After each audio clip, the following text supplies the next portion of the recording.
दिवस पर आप सब लोग यहाँ उपस्थित हैं। आपको बहुत बहुत बधाई। और आपने जो मेरे लिए सम्मान में तालियां बजाई हैं, आज की इन तालियों के हकदार हैं मेरे एक गुरुजी हैं। जहाँ मैंने शिक्षा ग्रहण की, ये मेरे वे गुरुजी हैं। और जहाँ अब मैं और कुछ सीखने के लिए मैं दूसरों को भी गुरु बनाता हूँ, आज का ये प्रसाद उन्होंने ने भिजवाया है, इसलिए ये तालियों के हकदार वे हैं। तो मैं चाहूंगा एक बार उनके लिए तालियां।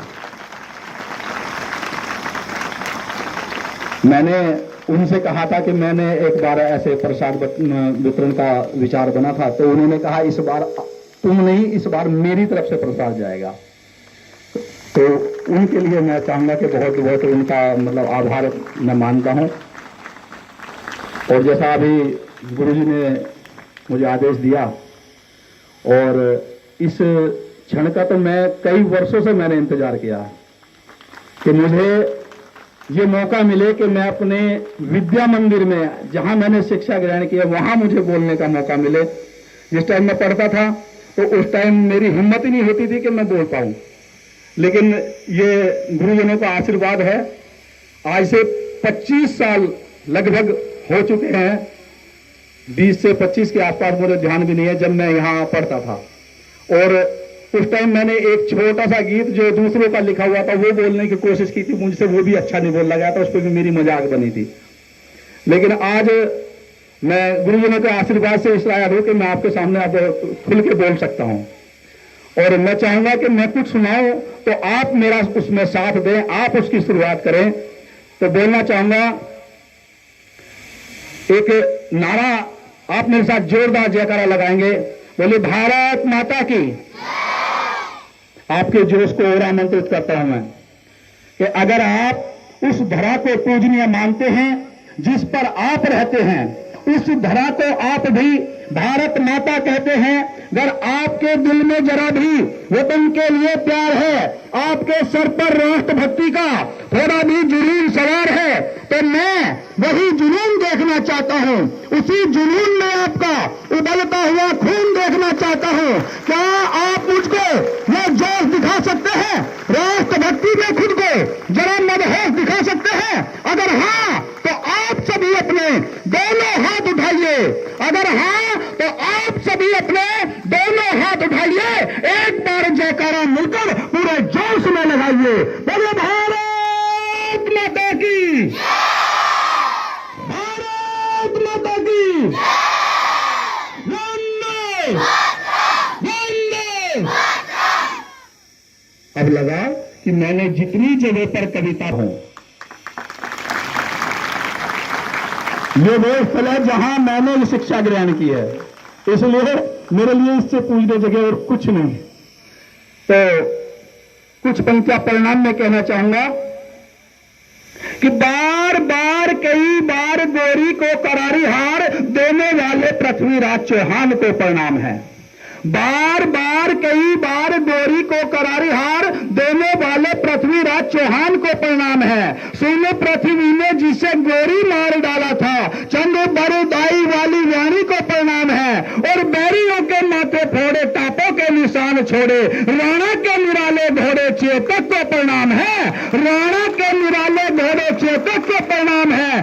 कड़ी घास वाली रोटी खानी किंतु हार नहीं मानी, वो था वीर स्वाभिमानी, महाराणा प्रताप के प्रताप को प्रणाम है। महाराणा प्रताप के प्रताप को प्रणाम है। और किसको प्रणाम है? जलियांवाला बाग वाली खून रंगी माटी थी, जलियांवाला बाग वाली खून रंगी माटी थी। कसम ली उधम बलिदानी परिपाटी थी, कसम ली उधम बलिदानी परिपाटी थी। लंदन में जाके जिसने उधम मचाया था, मार गोली डायर यमलोक पठाया था।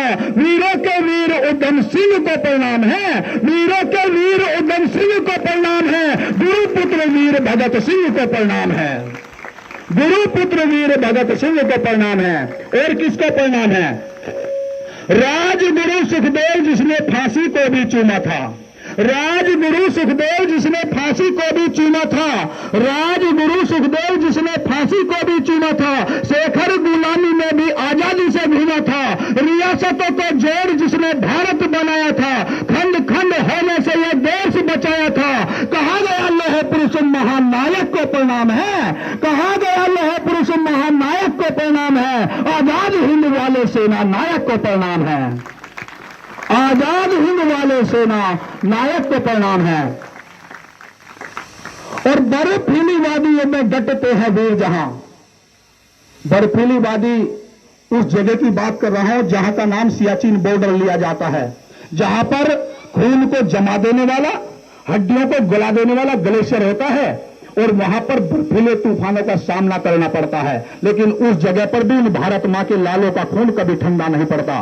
और इस बात का सबूत दे चुके हैं हनुमान थप्पा जैसे मां भारती के लाल, जो लगभग -45 डिग्री टेम्परेचर के अंदर 30-35 फीट बर्फ के नीचे लगभग 1 हफ्ते तक दबा रहा, लेकिन वहां दबे रहने पर भी उस भारत मां के लाल का खून कभी ठंडा नहीं पड़ा, उसकी रगों में दौड़ता हुआ खून रुका नहीं।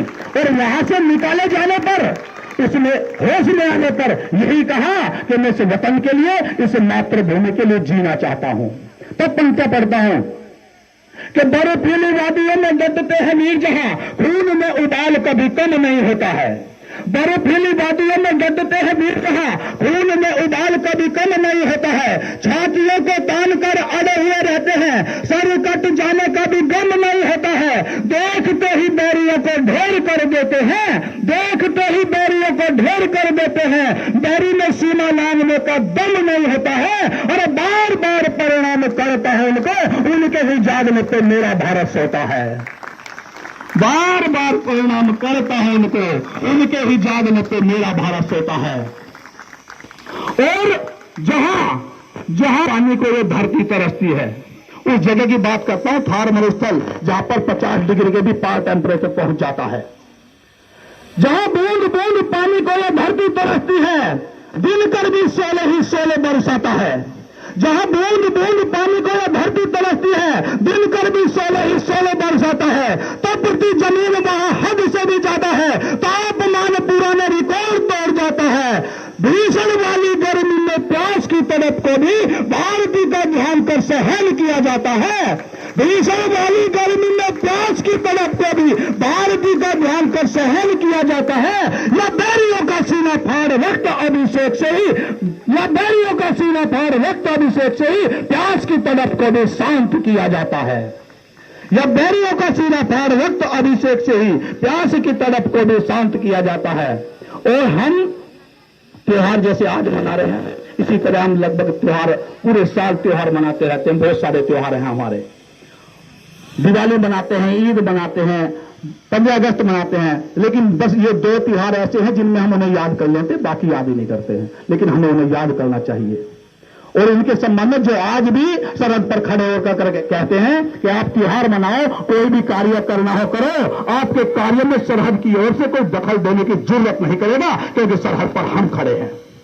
तब पंक्तियां पढ़ता हूं